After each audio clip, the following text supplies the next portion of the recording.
Hello student, प्रक्रियाના હિસાબોનો એક દાખલો શીખીશું। તો જુઓ તમારી સ્ક્રીન ઉપર પ્રક્રિયાના હિસાબોનો જે આ પ્રશ્ન છે Gujarat university BCom semester 5 November 2014ની પરીક્ષામાં પૂછાયેલો છે।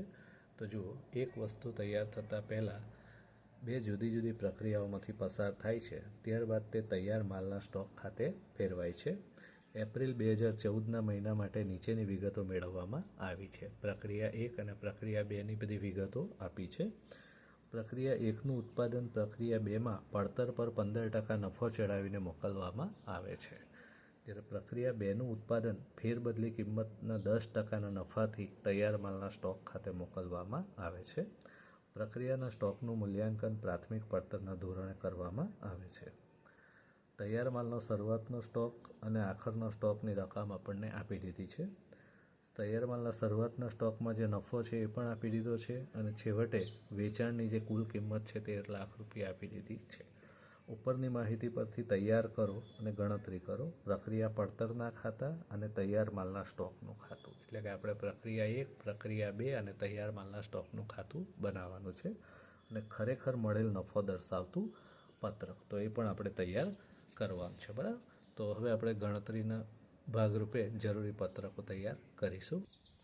તો જો તમારી સ્ક્રીન ઉપર પ્રક્રિયા 1નું ખાતું, સૌપ્રથમ શરૂઆતનો સ્ટોકથી શરૂઆત કરીએ તો 64,000 રૂપિયા શરૂઆતનો સ્ટોક છે, બરાબર। શરૂઆતનો સ્ટોક જે છે પ્રક્રિયા 1માં એમાં કોઈ નફો સમાયેલો હતો નથી, શૂન્ય, એટલે નફામાં કંઈ નહીં, એનો અર્થ કે એની પડતર 64,000 રૂપિયા જ આપણે લખી દઈશું, બરાબર। ત્યારબાદ માલ સામાન 1,28,000 રૂપિયાનો માલ સામાન દાખલ કરેલો છે, તો કુલમાં 1,28,000 ખર્ચ છે એટલે એની અંદર નફો નહીં હોય, એની પડતર 1,28,000। મજૂરી 80,000 રૂપિયા, કુલમાં 80,000, પડતરમાં 80,000, એમાં પણ નફો હોતો નથી, બરાબર। સરવાળો કરીશું તો 2,72,000 રૂપિયા કુલ થાય છે, પડતરનો સરવાળો પણ 2,72,000 જ થશે, અને નફામાં શૂન્ય। હવે આખર સ્ટોક, તો આખર સ્ટોક પ્રક્રિયા 1માં 32,000 રૂપિયા આપેલો છે, એટલે અહીંયા લખીશું 32,000। આખર સ્ટોકમાં પણ પહેલી પ્રક્રિયામાં કોઈ નફો હોતો નથી, એટલે એની પડતર 32,000 જ લખી દઈશું, બરાબર। આખર સ્ટોક બાદ કરીએ એટલે પ્રાથમિક પડતર મળશે 2,40,000, કુલમાં પડતરમાં પણ 2,40,000 અને નફામાં કંઈ નહીં। હવે ખર્ચા, કોઈ ખર્ચા આપેલા છે તો જુઓ, કારખાનાના પરોક્ષ ખર્ચા રકમ નથી આપી, શું કહ્યું છે 20%, શાના 20%? પ્રાથમિક પડતરના, બરાબર। તો જે પ્રાથમિક પડતર છે એના 20% આપણે અહીંયા ઉમેરવાના છે, તો પ્રાથમિક પડતર આપણી 2,40,000 છે, એના 20% કરીએ તો 48,000 રૂપિયાના પરોક્ષ ખર્ચા આવશે, પડતરમાં પણ 48,000, નફામાં કંઈ ડેશ, બરાબર। ચાલો સરવાળો કરીશું, 2,88,000 રૂપિયા થશે, પડતરમાં પણ 2,88,000, નફામાં કંઈ। હવે નફો, તો નફો કઈ રીતે ચડાવવામાં આવે છે પેરેગ્રાફમાં સૂચના આપી છે। જો પ્રક્રિયા 1નું ઉત્પાદન પ્રક્રિયા 2માં પડતર પર 15% નફો ચડાવીને મોકલવામાં આવે છે, એટલે આ જે પડતર છે, બરાબર, અહીં આપણી પડતર આવી, એના પર નફો ચડાવવાનો છે, કેટલા ટકા નફો ચડાવવાનો છે? 15%, તો 2,88,000 15%, 43,200 રૂપિયા નફો થાય છે। નફો છે એટલે નફાની કોલમમાં લખીશું 43,200 અને પડતરમાં શૂન્ય, બરાબર। સરવાળો કરીશું બધી કોલમોનો, તો કુલ 3,31,200, પડતરમાં 2,88,000 અને નફામાં 43,200, આ રીતે થશે। એ જ રકમો સરવાળો જે છે જમા બાજુ પણ લખી દઈશું, 3,31,200, 2,88,000 અને 43,200। હવે આ પ્રક્રિયા 1નું ઉત્પાદન પ્રક્રિયા 2 ખાતે લઈ જવાનું છે, એટલે જો અહીં લખીએ છીએ પ્રક્રિયા 2 ખાતે, અને રકમ આ જ લખવાની, 3,31,200, 2,88,000 એની પડતર, અને નફો છે 43,200। હવે આ પ્રક્રિયા 1નું ઉત્પાદન પ્રક્રિયા 2 ખાતે ટ્રાન્સફર કરવાનું છે, એટલે પ્રક્રિયા 2માં આપણે પ્રક્રિયા 1 ખાતેથી જે લાવ્યા એ લખી દઈશું, તો પ્રક્રિયા 1 ખાતેથી જે માલ લાવ્યા એની કુલ રકમ છે 3,31,200, પડતર છે 2,88,000, અને નફો સમાયેલો છે 43,200 આ રીતે, બરાબર. તો આ પ્રક્રિયા 1નો માલ જે છે તૈયાર થયો, પ્રક્રિયા 2 ખાતે ટ્રાન્સફર કરી દીધો, બરાબર. ચાલો હવે પ્રક્રિયા 2માં જે બધા ખર્ચાઓ છે એ આપણે આગળ જતાં લખી દેવાના. તો પ્રક્રિયા 2ના કયા કયા ખર્ચા આપેલા છે? તો શરૂઆતનો સ્ટોક આપેલો છે 80,000 રૂપિયા, કુલમાં લખીશું 80,000. હવે આમાં કોઈ નફો છે ખરો? તો જુઓ પ્રશ્નમાં શરૂઆતના સ્ટોકમાં સમાયેલ નફો 16,000 રૂપિયા આપેલો છે, એટલે નફામાં લખીશું 16,000. 80,000માંથી 16,000 નફો એટલે બાકીની રકમ જે છે 64,000 રૂપિયા એ એની પડતર આવશે આ રીતે. ત્યારબાદ માલ સામાન. તો માલ સામાન 3,56,000 રૂપિયાનો એની અંદર દાખલ કરેલો છે.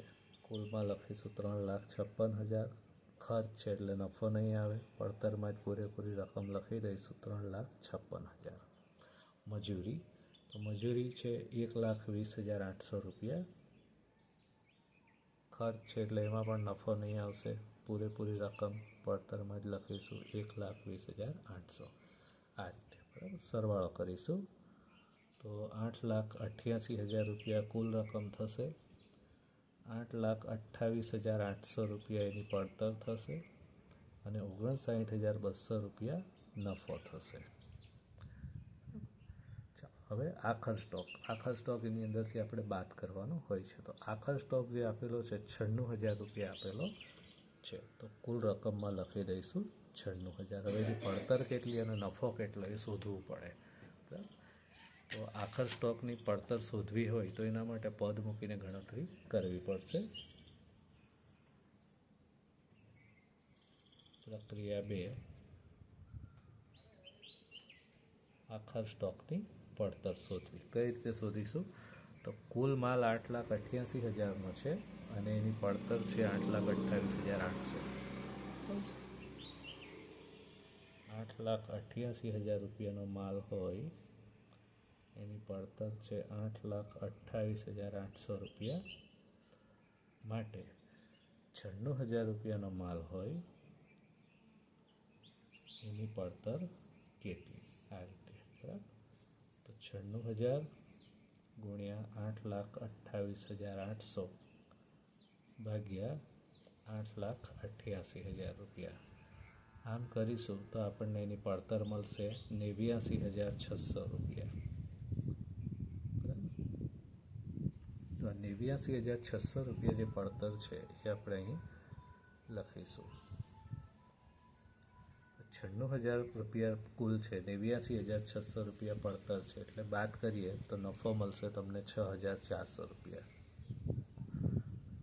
તો આ રીતે આખર સ્ટોકની પડતર શોધાશે, બરાબર. પ્રાથમિક પડતર તો 8,88,000માંથી 96,000 બાદ કરીએ એટલે 7,92,000 રૂપિયા આવશે. પડતરમાં 7,39,200 રૂપિયા આવશે અને અહીંયા 52,800 રૂપિયા નફો આવશે, બરાબર. હવે પ્રાથમિક પડતર મળી ગઈ. હવે એની અંદર પરોક્ષ ખર્ચા, તો અંદર જુઓ કારખાનાના પરોક્ષ ખર્ચા 10% આપેલા છે પડતરના, બરાબર. તો જેટલી પડતર આવી એ પડતરના 10% પરોક્ષ ખર્ચા લખવાના છે, 79,200 રૂપિયાના, બરાબર. અહીંયા પણ લખીશું 79,200 અને નફામાં 80. તો આ રીતે કારખાનાના પરોક્ષ ખર્ચા એડ કર્યા પછી સરવાળો કરીએ તો 8,71,200 રૂપિયા થાય છે. અહીંયા 8,18,400 રૂપિયા થશે ને 52,800 રૂપિયા, બરાબર. હવે એના પર નફો ચડાવવાનો છે. તો નફો કઈ રીતે ચડાવવાનો છે જુઓ. પ્રક્રિયા 2નું ઉત્પાદન ફેરબદલી કિંમતના 10%ના નફાથી તૈયાર માલના સ્ટોક ખાતે મોકલવામાં આવે. એટલે હવે અહીંયા પડતર ઉપર નફો નથી ચડાવવાનો, ફેરબદલી કિંમત પર નફો ચડાવવાનો છે. તો આપણે એની ગણતરી કરવી પડશે. ધારો કે 100 રૂપિયા ફેરબદલી કિંમત હોય,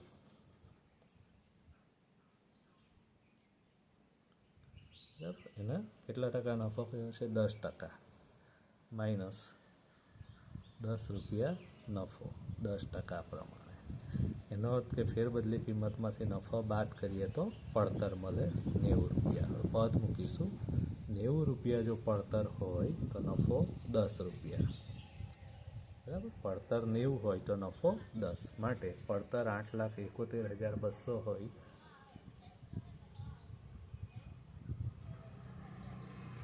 તો નફો કેટલો?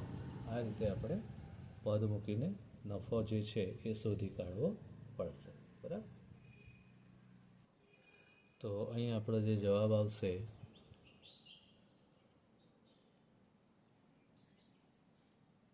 96,800 રૂપિયા.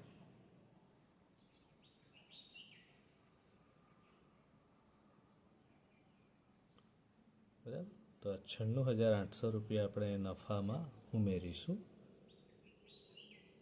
નફાની કોલમમાં પડતરમાં ટેક્સ સરવાળો કરી નાખીએ તો અહીં 9,68,000 રૂપિયા થશે. 8,18,400 રૂપિયા જ રહેશે અહીંયા. અને અહીં 1,49,600 રૂપિયા. બરાબર, સરવાળો છે એટલે જમા બાજુ પણ એ જ લખી દઈએ. 9,68,000, 8,18,400 અને 1,49,600. પ્રક્રિયા 2નું ઉત્પાદન તૈયાર માલના સ્ટોક ખાતે લઈ જવાનું છે એટલે આ રકમ તૈયાર માલના સ્ટોક ખાતે ટ્રાન્સફર કરીશું. 9,68,000, 8,18,400, 1,49,600. બરાબર, ચાલો તો આ પ્રક્રિયા 2નું ખાતું પણ પૂર્ણ થઈ ગયું. હવે તૈયાર માલના સ્ટોકનું ખાતું બનાવીશું. તૈયાર માલનો સ્ટોકનું ખાતુંમાં શું કરીશું? સૌ પ્રથમ પ્રક્રિયા 2નું જે માલ છે તૈયાર માલના સ્ટોક ખાતે લઈ જઈશું. તો જુઓ, પ્રક્રિયા 2 ખાતેથી લાવ્યા 9,68,000 કુલ. એની પડતર છે 8,18,400.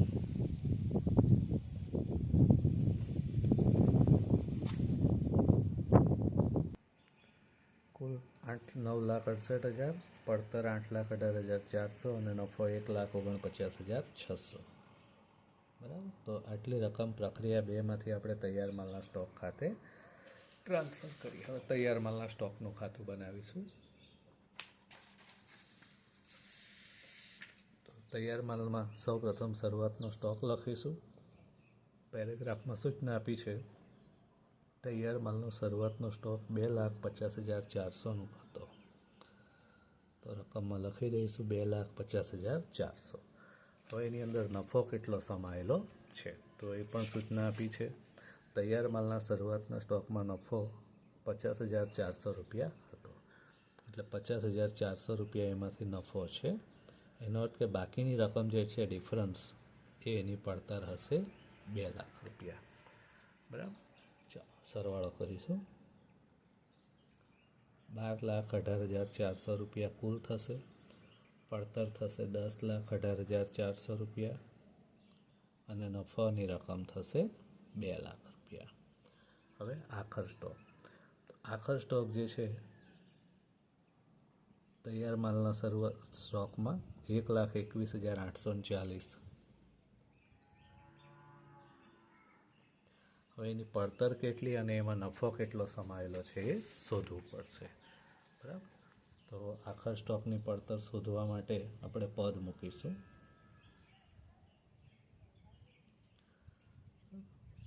તૈયાર માલમાં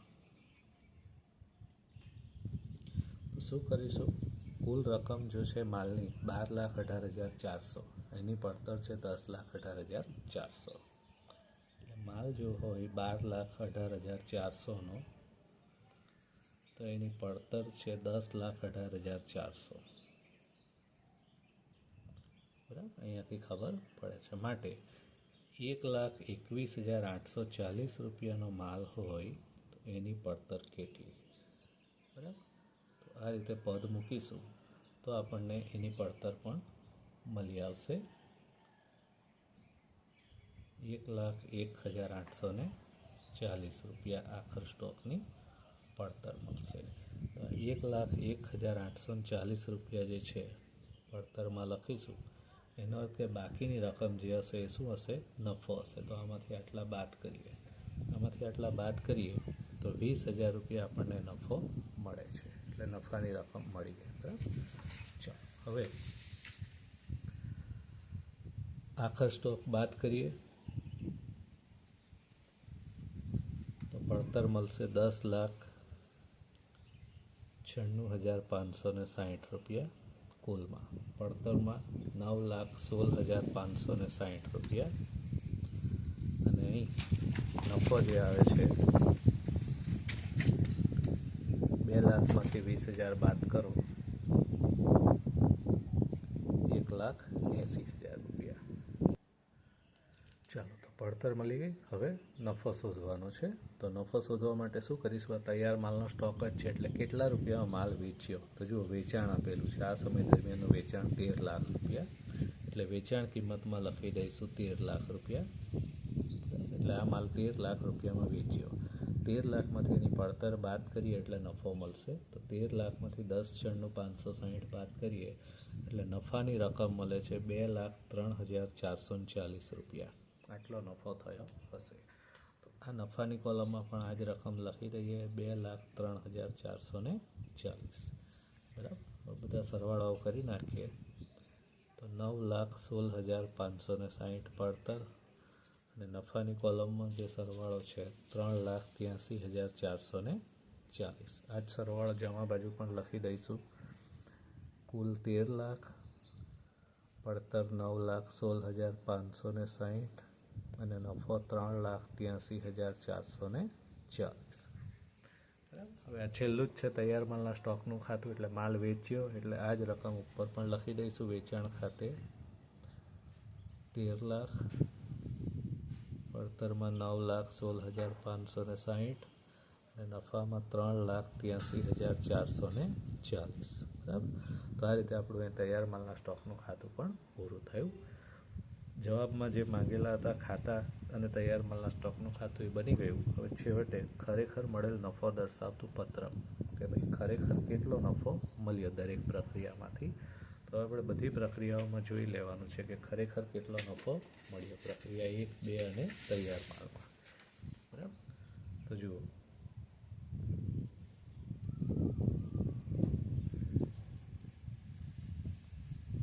પ્રક્રિયા 1, પ્રક્રિયા 2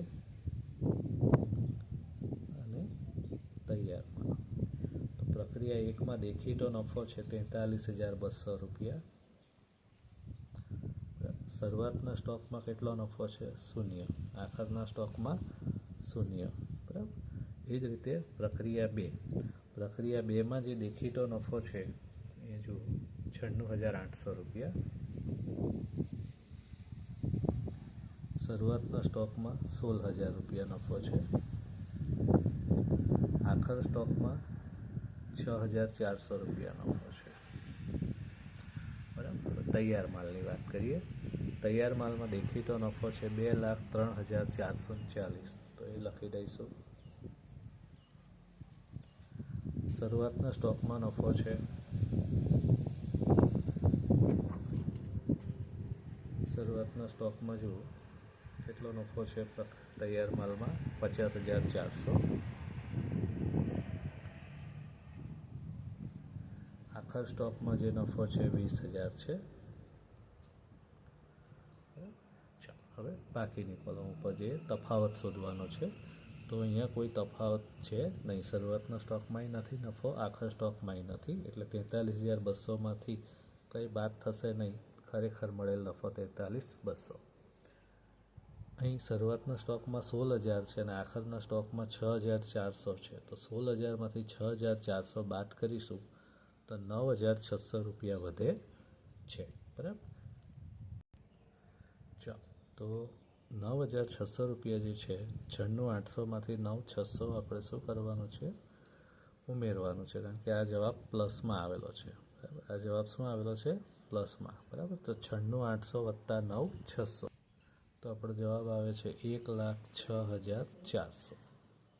એ જ રીતે હવે અહીં 50,400માંથી 20,000 બાદ કરીએ તો આપણો જવાબ આવે છે 30,400. એ પણ જવાબ પ્લસમાં આવે છે, એટલે આની અંદર પ્લસ કરવાનું છે.